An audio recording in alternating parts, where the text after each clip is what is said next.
Over 1,000 years ago, there flourished in present-day America several related civilizations known as the Moundbuilders. These tribes lived differently than the Native Americans who were present when Europeans arrived in the 16th and 17th centuries. They would often bury their dead in large mounds along major rivers, such as the Mississippi and Ohio, and they would place their town centers at the top of these mounds. Some of these people were known to be of giant stature. Yet somehow this mound-building culture disappeared before Europeans arrived. In this episode, we will read about one theory as to what became of the mound builders, and that theory holds that they were the ancestors of the Cherokee Indians. We will be reading from this book, Historical Sketch of the Cherokee by James Mooney. This book was written around 1900 and published posthumously in 1975. So here is the Cherokee link to the mound-building cultures of North America. The Iroquoian stock to which the Cherokee belong had its chief home in the north, its tribes occupying a compact territory which comprised portions of Ontario, New York, Ohio, and Pennsylvania, and extended down the Susquehanna and Chesapeake Bay, almost to the latitude of Washington. Another body, including the Tuscarora, Nottoway, and perhaps also the Meherrin, occupied territory in northeastern North Carolina and the adjacent portion of Virginia. The Cherokees themselves constituted the third and southernmost body. It is evident that the tribes of common stock must at one time have occupied contiguous territories, and such we find to be the case in this instance.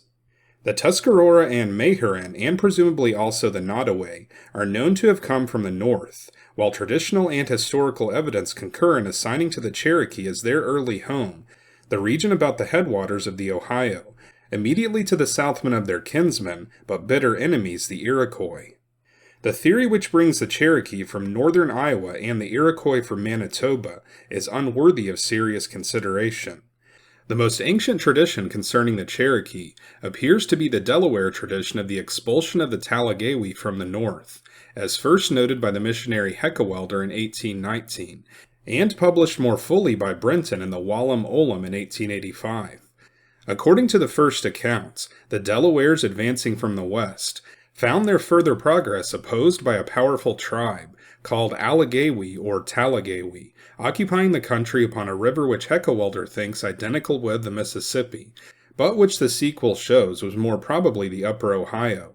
They were said to have regularly built earthen fortifications, in which they defended themselves so well that at last the Delawares were obliged to seek the assistance of the Mangwe, or Iroquois, with the result that after a warfare extending over many years, the Allegewi finally received a crushing defeat, the survivors fleeing down the river and abandoning the country to the invaders, who thereupon parceled it out amongst themselves, the Mangwe choosing the portion about the Great Lakes, while the Delawares took possession of that to the south and east.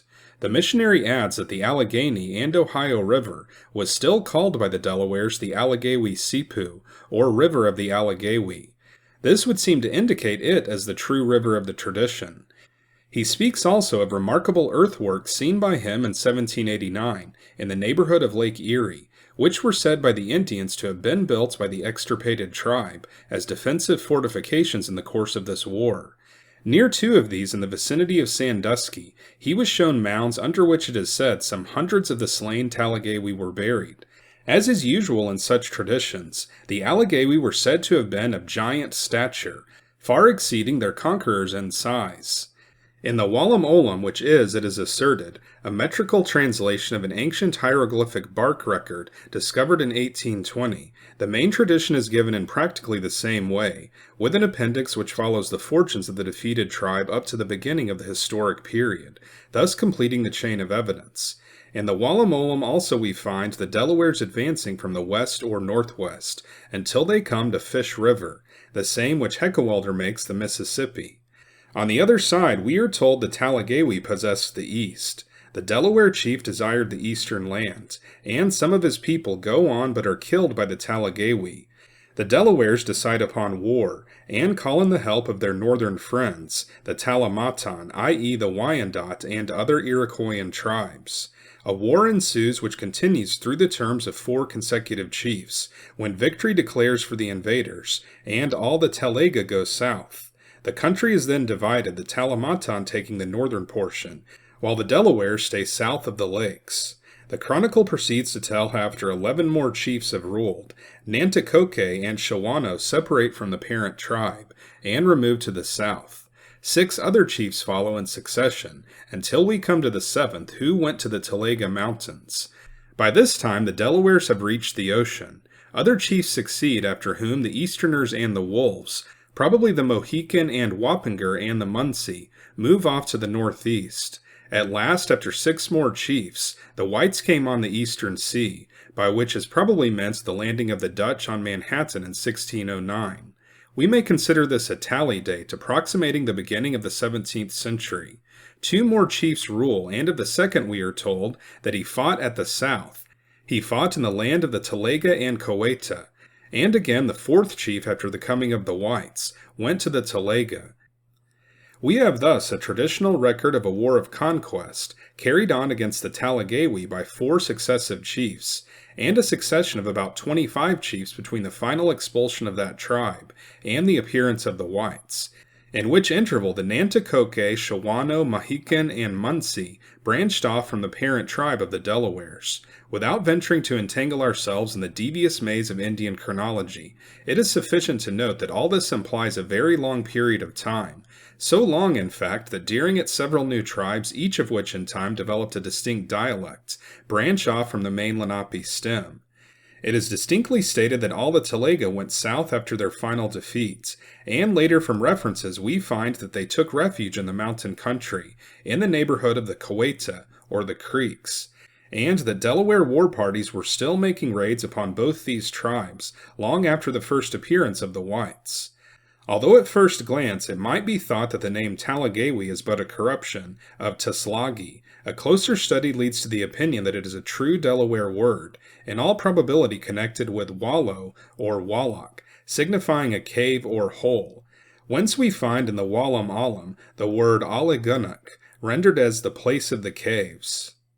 It would thus be an exact Delaware rendering of the same name, people of the cave country, by which, as we have seen, the Cherokee were commonly known among the tribes. Whatever may be the origin of the name itself, there can be no reasonable doubt as to its application. Name, location, and legends combine to identify the Cherokees, or Tuslaki, with the Talakay. And this is as much evidence as we can expect to produce in such researches.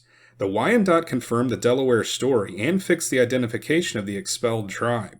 According to their tradition as narrated in 1802, the ancient fortifications in the Ohio River Valley had been erected in the course of a long war between themselves and the Cherokee, which resulted finally in the defeat of the latter.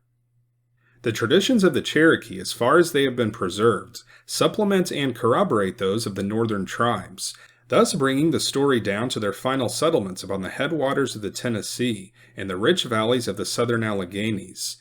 Owing to the Cherokee predilection for new gods, contrasting strongly with the conservatism of the Iroquois, their ritual forms and national epics had fallen into decay even before the Revolution, as we learned from Adair. Some vestiges of their migration legends still existed in Haywood's time, but it is now completely forgotten both in the East and in the West. So that is a short history of the conquest of the Cherokee by the Lenape, Iroquois, and Wyandot tribes, and their expulsion south to what was their home by the time Europeans arrived. Many of you may have heard of the Trail of Tears, where the Cherokees and other tribes were forcibly moved west to Oklahoma, or the Indian Territory, following the passage of the Indian Removal Act in 1830.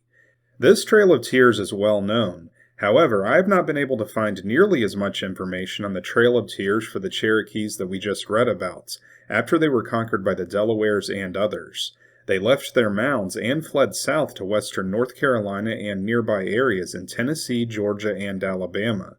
This explains why the mounds were vacant when Europeans arrived. I was also not able to find any maps showing the migration of the Delaware Indians from the west and northwest east into the Ohio country, where the Cherokees and other tribes lived. I was able to find plenty of maps showing how the Delaware lost their lands in Pennsylvania and New York, and had to go west, but I could not find any maps showing their westward expansion, where they pushed out the Cherokees and went all the way to the Atlantic coast. This channel was begun based on some similar realizations that there is a lot of history that has been left untold. The official History Channel has no less than 3 articles about the Trail of Tears in the 1830s, but this history about the first Cherokee Trail of Tears has been deemed unworthy by the same channel, and been deemed unworthy of remark by our modern academic historians. So here on this channel we try to preserve this otherwise lost history by reading directly from old books. If you'd like to support our channel, then you can become a Patreon or YouTube channel member. Members will have full access to all of our members-only videos, and your contribution towards keeping actual history alive will be recognized at the end of each episode. So if you want to see more episodes like this, then be sure to like and subscribe, and we'll see you next time on Unworthy History.